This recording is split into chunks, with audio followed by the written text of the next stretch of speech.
E nderuara Presidenti e Republikës Kosovës, zonja Osmani, shumë i nderuar Pasarifat, e nderuara kryetare Kuvendit, i nderuar kryeministër, anëtar të kabinetit qeveritar, të nderuar deputet të Kuvendit Kosovës, përfaqësues të korrit diplomatik, të nderuar familjar të dëshmorëve, veteran e invalid të luftës së ushtrisë shqiptare të Kosovës, i nderuar zoti Hamza, i nderuar zoti Haradinaj. Në historinë e njerëzimit, si në historinë e kombëve, ka momente kur koha duket si kur ndalet dhe një popull përballet me vetveten. Janë çaste të ralla kur historia nuk rrjedh më si një vazhdimsi e zakonshme e ditëve që koha si mban mend, por përqendrohet në një provë shumë të madhe morale. Këto prova të thella morale shtrojnë një dilemë sa të thjesht, aq edhe të rëndë për shumë gjenerata. Dilemën dhe pyetjen se për çfarë është një popull i gatshëm të jetojë dhe çfarë është i gatshëm të sakrifikojë. Në ato çaste, popujt nuk maten më me numra, nuk maten as me territore, edhe më pak me forcë luftarake. Ata maten me shpirtin e tyre, me gatishmërinë për mbrojtur atë që konsiderojnë të shenjtë, më të shenjtë se sa veten e tyre.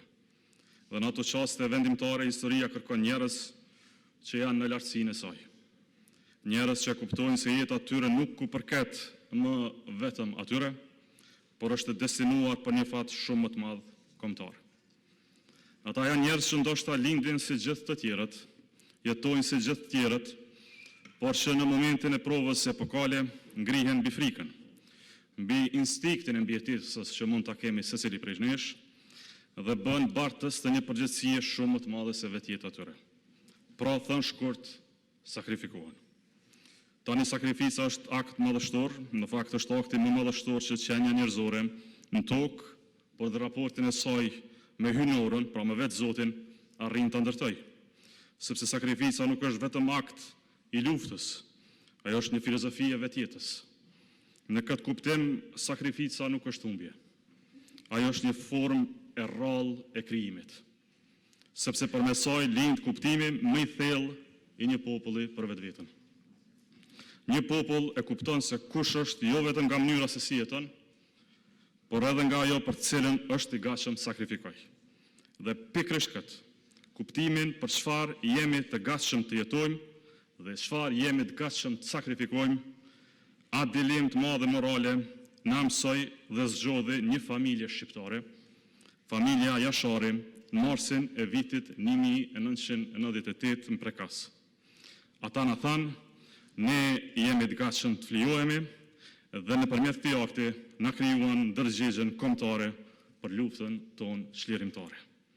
28 vjet më parë, me thirrjeve monumentale të brezave në histori, në këtë familje shqiptare, në familjen Jashari, Adem Jashari, Hamza Jashari, Shaban Jashari dhe 56 anëtar të tjerë të familjes, të afërm e bashkëluftëtar, ranë në altarin e lirisë duke dhënë vendet jo vetëm një histori sakrifice, por edhe një thirrje nacionale për përmbushjen e një rrugtimi që s'mund të ndalej më.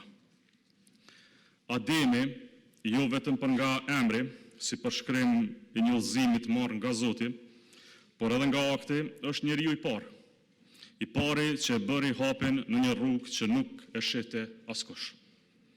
Ndonë se kur flasim për Ademin, pra për të parin, shpesh ndalemi të momenti ti fundit, të betejë, të rrethimi, të sakrifica, duhet të kuptojmë se figura ti si pasqyrë e popullit ti nuk fillon aty, nga fundi pra, përkundrazi.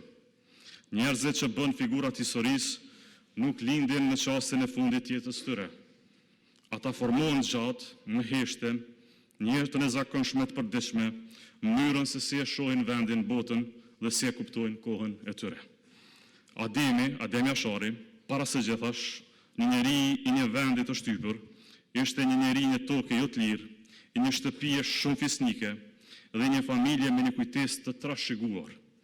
Në botën e përditshmërisë së tij, aty ku rrëfimet për qëndresën e brezave të mëparshëm përziheshin me jetën e përditshme të brezit të tij, historia nuk ishte diçka e largët. Ajo ishte një prani e vazhdueshme, pornashme, mes një ode të një kulle me plot meq. Në atë prani të vazhdueshme e të përnashme u krijua dhe Ademi, jo si legjendar, por si nismëtar e një hapit madh, pra si i pari. Adem Jashari nuk e mësoj dashurin për vendin si një ide abstrakte, a e mësoj si një ndjenjë, si lidhje me tokën e të parëve të tij, me njerëzit e tij dhe me pragun e shtëpisë. Prandaj vendimet e tij nuk ishin vendime të një ideologjie, ishin vendime të një ndjenje të thellë për atë që është e drejtë. Sepse në çdo kohë vështirë ka shumë njerëz që ndjejnë padrejtësinë, shumë njerëz që duan lirinë dhe shumë njerëz që e presin një ditë mirë, por vetëm disa e marrin mbi vete barrën për ta filluar atë ditë. Adem Jashari ishte njëri prej tyre, pra ishte i pari. Në këtë kuptim, Ademi nuk ishte vetëm komandanti një grupi luftëtarësh, a ishte një njeri që kishte vendosur se një epokë kishte përfunduar dhe një epokë tjetër duhet fillonte.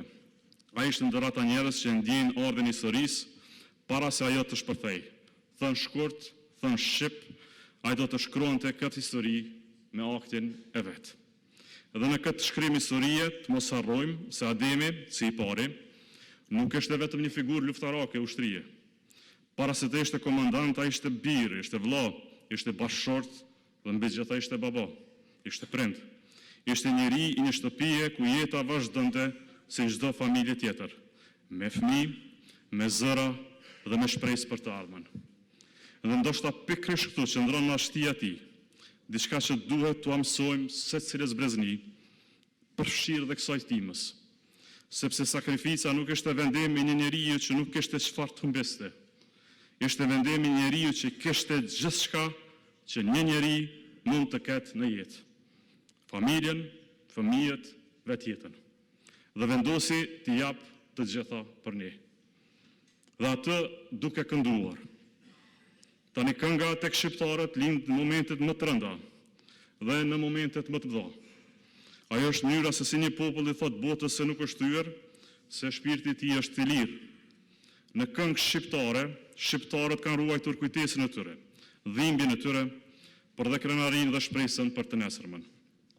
Prandaj kur një shqiptar këndon në momentin e fundit, ai nuk i këndon fundit i tij. Ai këndon jetës që vazhdon, brezave që do të vinë dhe lirisë që ende nuk ka arritur, por që tashmë është destinim historik.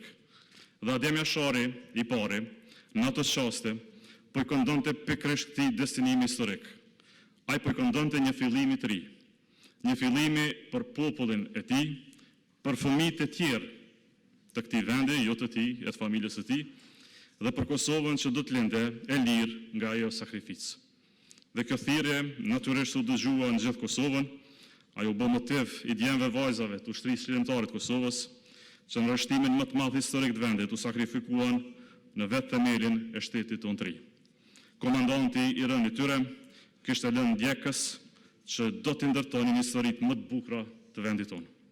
Kjo thirrje e tyre u dëgjua edhe në përbot, me aselatëve tonë, që në orët tona më të rënda na u gjendën në krah, sepse Adem Jashari, familja e tij, siç dhe thoshte presidenti Ibrahim Rugova, po e mbronin pragun e shtëpisë.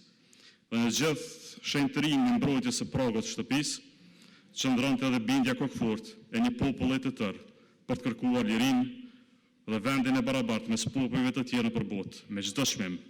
Një popull që e do lirinë, siç e donte Adem Jashari dhe familja e tij, do ta fitonte atë një ditë. Prandaj dhe e fitua. Thirrja e Jasharajve vazhdon të dëgjohet edhe sot. Ajo na kumbon edhe sot, edhe në këtë sallë, edhe në këtë seancë. Ajo na vije si rikujtimi për ditëshëm i obligimit tonë për vendin që kemi, barrën e trashëguar nga të tjerët para nesh, e trashëgiminë e domosdoshme që duhet ta lënë tek të tjerët. Ajo na vije si thirrje për bashkim të brendshëm, për atë dashuri të pashtershme e për angazhim të mbar e të drejtë në çdo veprim tonin. Këtë liri, këtë shtet të ardhmen si mosi e kemi si trashëgimi të shenjtë dhe të shtrenjtë të ndërtuar nga burrat e gratë më të mëdhenj të kohës. Ta merimtojmë këtë trashëgimi secilën ditë, sepse liria nuk është vetëm fitore e një dite historie, ajo është një përgjegjësi e përhershme e çdo brezi, çdo gjenerate, dhe çdo gjenerat matet jo vetëm nga ajo që trashëgon, por edhe nga ajo që ndërton mbi atë trashëgimi. Jasharajt na lanë një amanet madh, ta duam këtë vend pa kushte dhe ta mbrojmë atë me nder. Kjo amanet nuk kërkon heroizëm të mëdha secilën ditë, janë kryer, por kërkon dëshmëri në shërbim, drejtësi në vendime dhe përkushtim të sinqert për Republikën tonë. Sepse shteti që kemi sot është fryt i sakrificës më të lartë njerëzore dhe për këtë arsye ai duhet mbetet gjithmonë në lartësinë e kësaj sakrifice. Baca Arifat, qëllimi i shuarjes së trungut tuaj familjar, më shumë se një qerek shekull më parë, ishte qëllimi i shuarjes së vetë popullit shqiptar në Kosovë. Qëndresa e juaj atëherë ishte rilindje e jona kombëtare. Rilindja juaj sot, mes brezave të ri, pasardhës të jashareve, është qëndresë e jona që na mban përpara. Le të rritet kjo shtëpi e madhe e juaja secilën ditë, pa që gjithë fatin e botës, ju, fëmijët e Kosovës dhe Republika jone e përhershme. Zoti e bekov familjen Jashari, Zoti i bekov gjithë të rënët në altarin e lirisë. Lavdi.